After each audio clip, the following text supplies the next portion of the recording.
Hello to everyone. Now we are going to discuss about the numerical problem related to the circular motion.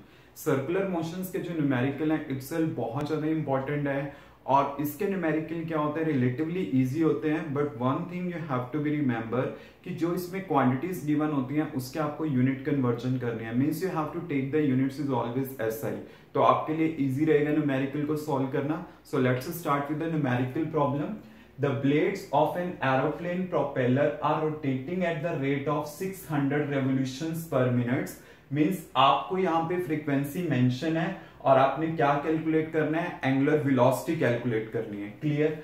अब देखिए frequency आपके पास क्या है, 600 revolution पर मिनट और आपको पता है कि पर मिनट है तो आपको इसे एसआई में कन्वर्ट करना है. तो वो कैसे करेंगे, 600 रेवोल्यूशंस पर मिनट है ना, तो इसको सेकंड में कन्वर्ट कर लिया तो मेरे पास क्या आ गया, ये यहां से कैंसिल आउट हो गया और ये यहां पे क्या आ गया 10. तो मेरे पास क्या आ जाएगा 10 रेवोल्यूशन पर सेकंड. तो ये मेरे पास क्या आ गई, फ्रीक्वेंसी आ गई.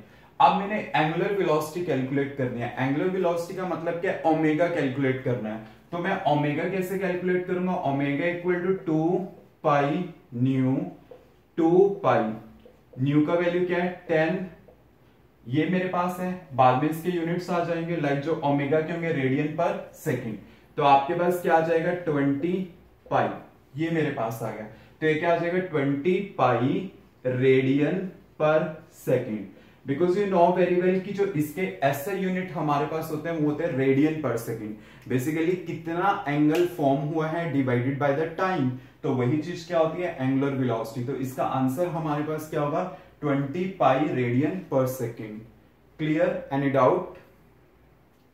Now next question is a stone tied to the end of a string 80 centimetre long. Means आपके पास एक स्ट्रिंग है, स्ट्रिंग के साथ आपने क्या करना है, एक स्टोन को टाई करना है.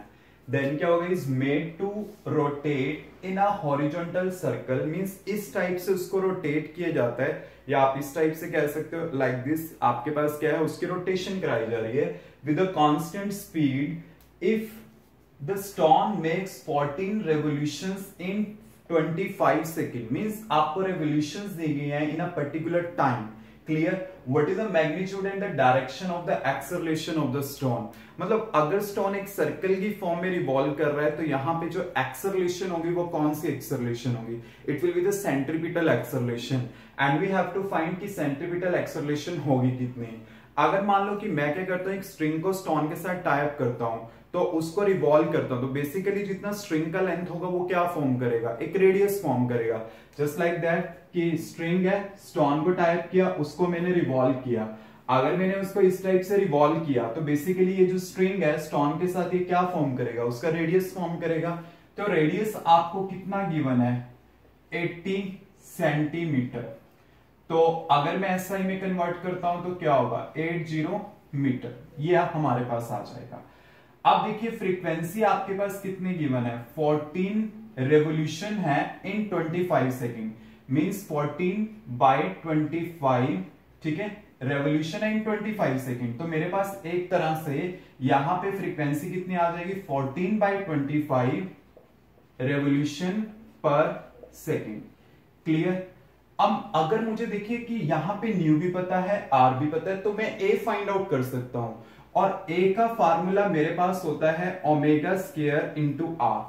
अब ओमेगा का वैल्यू फाइंड आउट करना है क्योंकि मैं पहले अगर कन्वर्ट कर लूं it will be the easy task. ठीक है, नहीं तो मैं इसमें तो कर ही सकता हूं कन्वर्ट. तो देखिए मैं ओमेगा को फाइंड आउट कर लेता हूं. ओमेगा क्या होगा 2 पाई न्यू. तो 2 पाई का वैल्यू कितना होगा 22/7 और यहां पे न्यू ये है 14 बाय 25. तो ये इससे कैंसिल आउट हो गया. तो यहां पे कितना आ जाएगा 88/25 रेडियन पर सेकेंड. तो ये मेरे पास ओमेगा का वैल्यू आ गया और ये वैल्यू मैं यहां पे सब्स्टिट्यूट कर दूंगा क्योंकि अब मुझे ओमेगा भी पता है, आर भी पता है. Otherwise I have to convert the omega into the 2 pi nu. उससे कैलकुलेशन थोड़ा लेंथी हो जाता है. तो आपके पास क्या होगा A equal to omega is 88/25 का होल स्क्वायर होगा. ठीक है, और आगे क्या है, ये मल्टीप्लाई आर से है, आर की वैल्यू कितना है 0.8, तो 0.8 से मैंने इसे मल्टीप्लाई कर लिया। तो अब क्या करना है, मैंने इसे कैलकुलेट करना है। जब मैं इसे कैलकुलेट करूंगा then it comes out to be the 9.9, means after the calculation we will get this answer 9.9। और इसके हमारे पास ऐसे यूनिट क्या होंगे, क्योंकि ये हमारे पास क्या है, सेंट्रीपिटल एक्सेलरेशन है, और इसके एक्सेलरेशन के सिंपल हमारे पास यूनिट होंगे क्या, मीटर पर सेकेंड स्क्वायर, ये हमारे पास होंगे। अब देखिए, एक तो करना था इसका मैग्नीट्यूड फाइंड आउट, वो मैं कर चुका हूं, और एक इसकी बतानी है direction. Direction you know very well कि अगर आप एक पार्टिकल को सर्कल की फॉर्म में रिवॉल्व करते हो then the direction of the acceleration और the force will always act towards the centre of the circle. तो इसकी जो डायरेक्शन होगी वो क्या होगी, towards the centre of the circle, means वो क्या करेगी, जो एक्ट करेगी towards the centre of this circle, इस टाइप से आपके पास क्या करेगी, वो एक्ट करेगी। तो आपके पास यहाँ पे एक्सेलरेशन आ चुकी है and this is about direction, means you should know the formula, और उसके अकॉर्डिंगली आपके पास क्वांटिटीज किस टाइप से आएंगी। Clear, any doubt?